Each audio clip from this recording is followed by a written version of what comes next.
எதிர்நீச்சல் சீரியல்ல நம்ம ஜனனி டென்ஷன் ஆகக்கூடாது அப்படின்னு நம்ம சக்தி ரொம்ப போராடிட்டு இருக்காரு. ஆனா நம்ம மதிவதினி பாத்தீங்கன்னா எப்படியாவது ஜனனியை டென்ஷன் பண்ணணும் அப்படிங்கிறதுக்காக ஒவ்வொரு பிரச்சனையும் மண்டையில போட்டுட்டு இருக்காங்க. நம்ம ஆதி குணசேகரன் வந்து ரொம்ப நல்லவரா மாறிட்டு வர மாதிரி நடிச்சிட்டு இருக்காரு. நம்ம ராவணன் பாத்தீங்கன்னா இப்ப என்ட்ரி கொடுத்தது பாத்தீங்கன்னா செம மாசா கிளாஸா இருந்துச்சு அப்படின்னு தாங்க சொல்லணும்.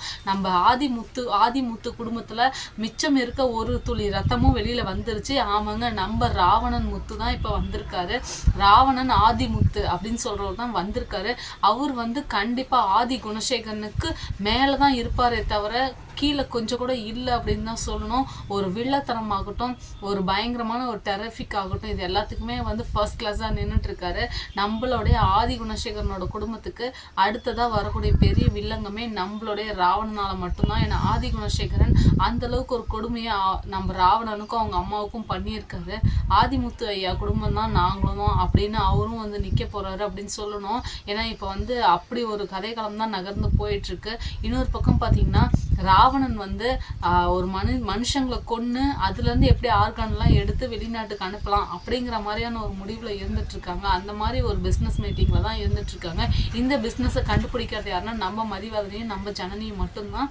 ஏன்னா ராவணனை உள்ள தள்ளிட்டாவே இந்த பிரச்சனைகள்லாம் முக்கால்வாசி அழிஞ்சிருச்சு அப்படின்னு சொல்லணும். காரணம் என்ன அப்படின்னு பார்த்தீங்கன்னா நம்ம ராவணன் வந்து ஒரு மனுஷங்களை கொல்ற அளவுக்கு மட்டும் இல்லாமல் அவங்க உடல் உறுப்புகளை எல்லாத்தையுமே வந்து பார்த்தீங்கன்னா திருடுறது, எப்படிடா கொல்லலாம் அப்படிங்கிற மாதிரி பிளான் பண்ணிட்டு இருக்காங்க. இதெல்லாம் கொஞ்சம் கூட நல்லதுக்கே இல்லை அப்படின்னு தாங்க சொல்லணும். பத்தாவதுக்கு அடுத்ததான் நம்ம ஜனனி வந்து ப்ரெக்னெண்ட்டாக இருந்துட்டு இருக்காங்க. இந்த ப்ரெக்னன்சியை எப்படியாவது கலைக்கணும் அப்படிங்கிற மாதிரி நம்மளுடைய ஆதி குணசேகரன் பிளானிங் போட்டுட்டு இருக்காரு. இதெல்லாம் எதுவுமே தெரியாமல் நம்ம ஈஸ்வரி இருக்காங்க பாருங்க. நம்ம ஈஸ்வரி வந்து குணசேகரன் பழசெல்லாம் மறந்து போய் ஆதி குணசேகரன் நல்லவங்க தான் அப்படிங்கிற மாதிரி இருந்துட்டு இருக்காங்க. நம்ம ஈஸ்வரி நடந்துக்கிற நடத்தையில நம்ம ஆதி குணசேகரன் ஓரளவுக்கு திருந்திடுவார் அப்படின்னு தான் சொல்லணும். ஆனால் என்னங்க பிரயோஜனம், நம்மளுடைய பார்கவி வந்து நம்மளுடைய ஈஸ்வரிக்கு தெரியாமலே போயிடுச்சு. நம்ம ஈஸ்வரிக்கு நம்ம பார்கவி யாரு அப்படிங்கிறது தெரிஞ்சா சீரியல் இன்னும் கொஞ்சம் இன்ட்ரெஸ்டா இருக்கும். ஏன்னா நம்ம பெண்கள் இனிமேட்டுக்கும் ஆதி குணசேகரன் நம்ப மாட்டாங்க.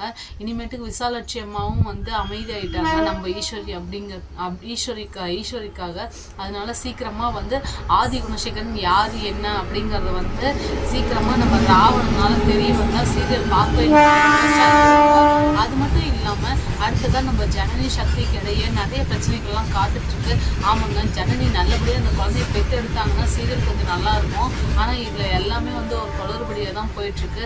சீரியல் வந்து இன்னும் கொஞ்சம் இன்ட்ரெஸ்டாக போகணும் அப்படின்னா கண்டிப்பாக வந்து நம்மளுடைய ராவணன் வந்து ஜெயிலுக்கு போகணுங்க. நம்ம ராவணன் வந்து தொட முடியாத தூரத்தில் இருந்துட்டு இருக்காங்க. நம்ம ராவணன் வந்து இப்போ ஒரு பெரிய இடத்துல இருந்துட்டு இருக்காங்க. ஏன்னா அன்னைக்கே வந்து நம்ம ஆதி குணசேகரன் எப்படி ராவணனோட அம்மா கொண்டாங்களோ அதே மாதிரி இவரையும் கொண்டு வந்து பிரச்சனை இருக்காது. ஆனால் இப்போ எந்த பிரச்சனையும் பண்ணுறதுக்காக இப்போ ராவணன் ரெடியாகி நின்றுட்டு இருக்காரு. ஆனால் இதெல்லாம் என்ன நடக்க போகுது அப்படிங்கிறது அப்கமிங் எபிசோடில் வெயிட் பண்ணி பார்க்கலாம்.